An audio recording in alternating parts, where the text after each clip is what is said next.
we're talking about things you might be forgetting to clean. Do you do a fall cleaning each year, but wondering what you might be leaving out? When was the last time you cleaned your reusable bags? Could you be spreading bacteria when you don't clean these items regularly? Learn tips for cleaning things you might have forgotten about as we begin our month focusing on fall. Does your clutter own you? On Clear Your Clutter Inside and Out, we'll teach you how to become aware of your clutter along with action steps to declutter and create the life you desire. Come on, let's get started. Today's episode was inspired by my reusable bags. I go everywhere with these things. I keep them in the car. I now have Tony keeping one in his car. And a couple weeks ago, I dropped the bag and there was a glass jar of salsa. Now, I'd have to admit, my first instinct was clean it up and we can reuse the bag. And my husband was like, nope, taking it right to trash. And he was right. We could have had glass shards in there and, wouldn't want the cat stepping on it, wouldn't want us getting on it or been cut by it because I would have gone out to the deck out back and washed it out and the cat spent time out there. So he was right. And then Joey, our elderly cat, who has some challenges, did a poop bomb on another reusable bag. Now, don't worry, guys. I didn't even hesitate on this. Took it right out of the trash. I just chucked it. I try to be green where possible, but safe when I need to and not disgusting. Today's episode was also inspired by my mom because she is so great about cleaning spring and fall and doing things on a regular basis. She is old school. She has silver. She polishes it twice a year. And she taught me a lot that I know. And then finally, today's episode is inspired because if you keep things in good shape, they last longer. My husband is fantastic about this. Me, not so much, and working to improve.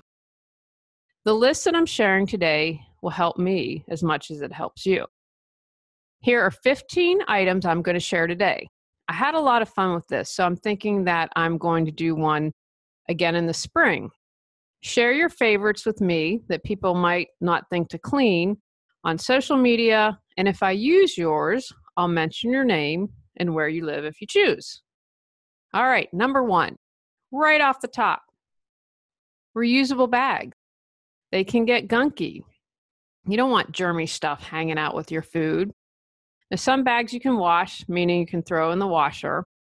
I would air dry any bag. I'm a fan of the drying rack. You can also rinse and wash out. For instance, I use a little bit of laundry detergent or dishwashing liquid, whatever I have handy. And again, I like to do my cleaning when I do the cat litter and do that out on the back deck. I can sit, get it cleaned, use a hose. And then I like to air dry things. Everything just seems to be so much better when you dry it in the sun. Number 2, I want you going through your hobbies. Are you a painter?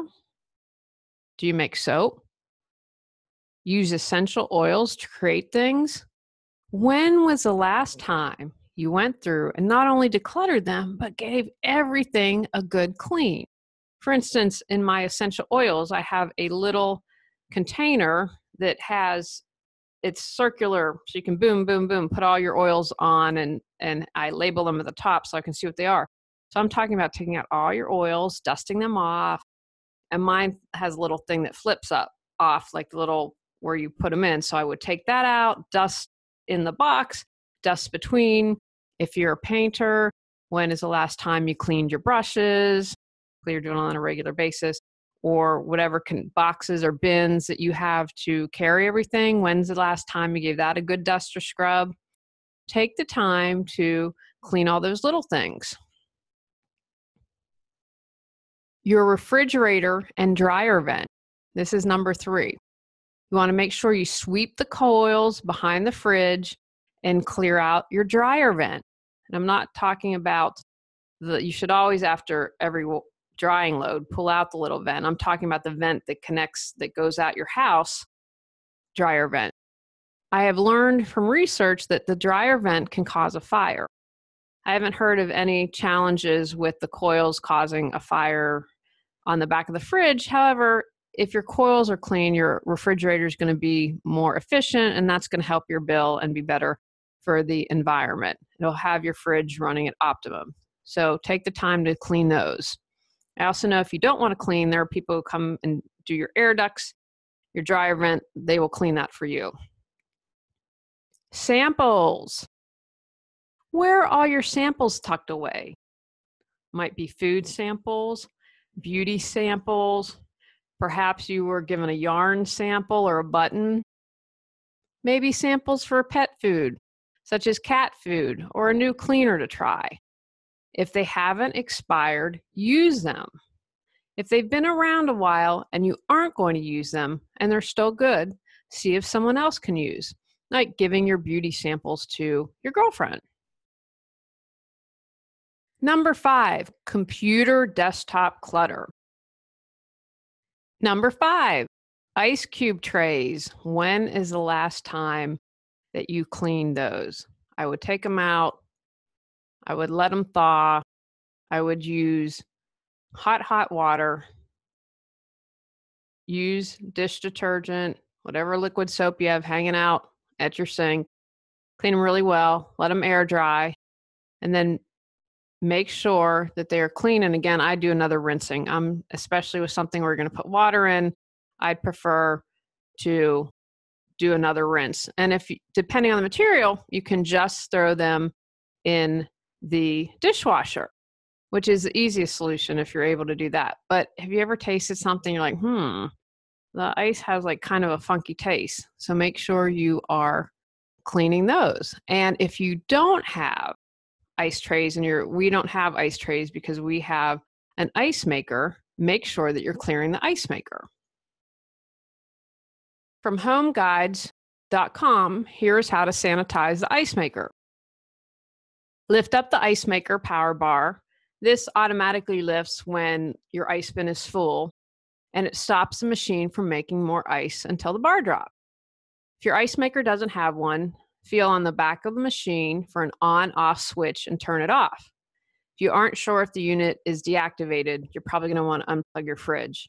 Now, I know in ours, it's just a simple on-off button that you can see, boom, right there. You don't have to search for it.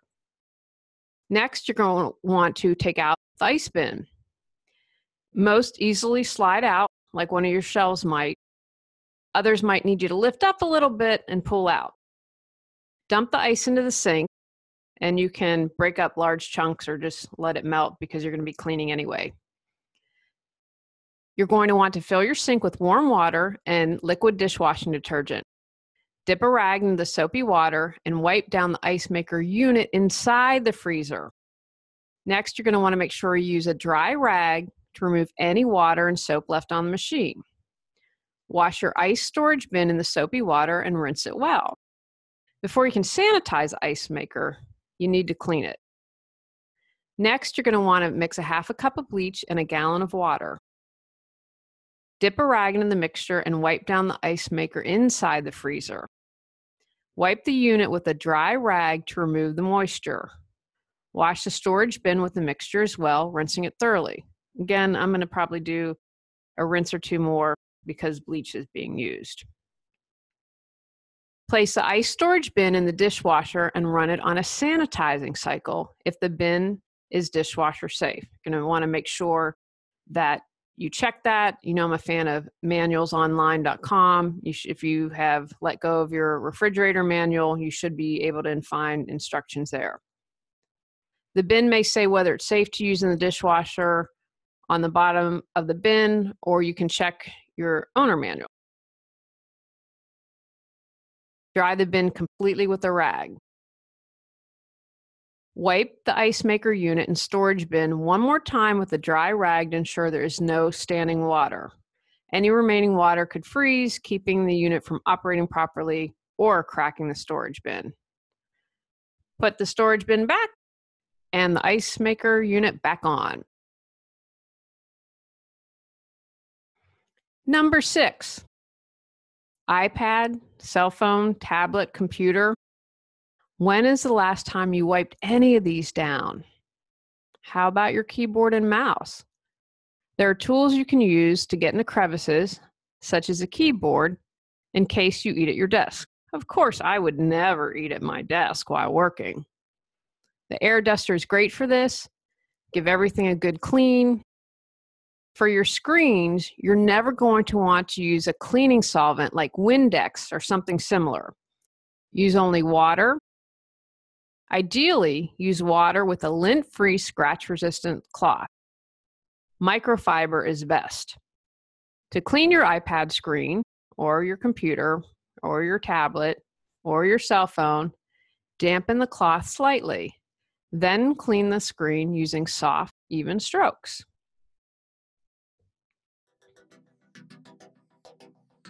You have all the answers within. Got Clutter, 365 journal prompts books support you in figuring out how to clear your clutter. Get control of your clutter so your clutter doesn't control you. Reclaim time, money, sanity, and resources.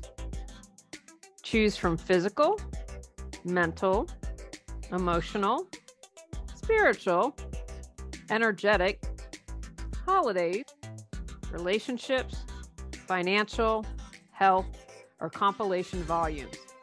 Free MP3 meditation with purchase. Learn more at reawakenyourbrilliance.com.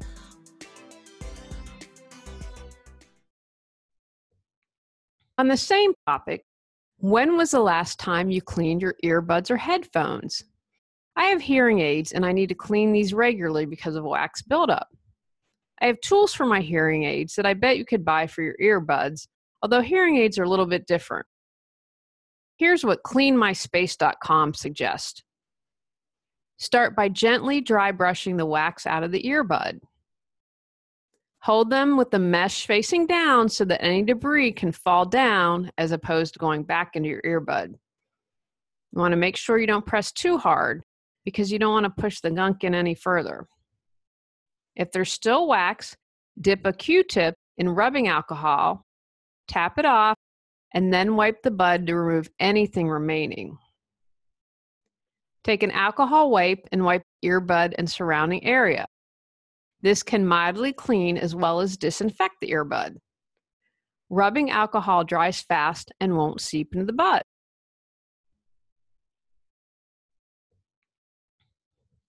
Number 8, another one for technology. Your TV remote and game controllers. They might have dried food or lots of fingerprints. You're going to want to definitely clean those. First, remove the batteries from your remote or your game controller. Dip a cotton cloth into rubbing alcohol and wipe down the entire surface. You can then use an alcohol-soaked Q-tip to carefully clean around the buttons. If there's grime inside the buttons, use a toothpick to remove it. Number 9, light switch plates. When was the last time that you cleaned those? We're working on getting our house on the market, and I told the realtor to look at the upgrades Tony got in the kitchen and the bathroom. I personally would have cheaped out on those. You'll have to look at what the material that your light switch plate is made of. Depending on what it is, it might be grimy and have a lot of fingerprints that are really visible. I'm going to suggest using regular household cleaner or rubbing alcohol. That's really great because it dries quickly on a paper towel or a microfiber cloth. We have those that we can throw in the wash when we're finished. You don't want to spray the cleaner directly on the plate. You're going to want to put it on the cloth or the paper towel, and then you're going to wipe down the surface. Use a Q-tip to clean the actual switch of the fixture, and then you can dust it, buff it well with a dry cloth. If you're kind of busy, you can also use a disinfecting wipe to wipe down the light plates as well. Next, sponges. This is something that can get junked up and have loads of bacteria, and I bet you use yours every single day. I know we do in the kitchen. I Googled for the experts and found an article from NPR in September 2017 by Michaeline Duclef. It was in the salt section of NPR. The experts say to 1, keep sponges away from raw meat. If you're dealing with raw juices, use a paper towel that you can throw away. Number 2, don't keep sponges around for too long. Experts recommend 1 to 2 weeks. And then finally, clean the sponge every few days. The USDA recommends putting it in the dishwasher with a heated dry cycle or wetting the sponge and popping it into the microwave, just for about a minute. Toss them out when you need to. I try to be green as possible, but safety always has to come first. Next, while we're still in the kitchen, wooden cutting boards. Plastic's pretty easy because we can put them in water in the sink and usually run those in the dishwasher. But you don't want to do that with a wooden cutting board. I went to the experts at cuttingboard.com for this information. To clean, use hot water, a sponge, and a light amount of soap, and scrub off any foods and fluids. Science shows that in cleaning, the volume of water matters more than anything as it washes away bacteria and particles, so make sure you run it under lots of water and especially on scarred sections that are good at trapping food particles. Next, disinfect. Use either pure white vinegar or a mixture of 2 tablespoons of chlorine bleach in a gallon of water. Note that any vinegar other than pure white vinegar may make your board smell. Soak a cloth in the solution and then wipe the board down thoroughly with a wet cloth. I use vinegar because, again, I'm just a weirdo about bleach. It's going to touch food. I just don't want bleach near me. If your board has any sour or mold-like smell, you can also put a cup of baking powder onto the board and pour a cup of white vinegar over the board. You could also cut lemons in half and rub the board down with the sides of the lemon.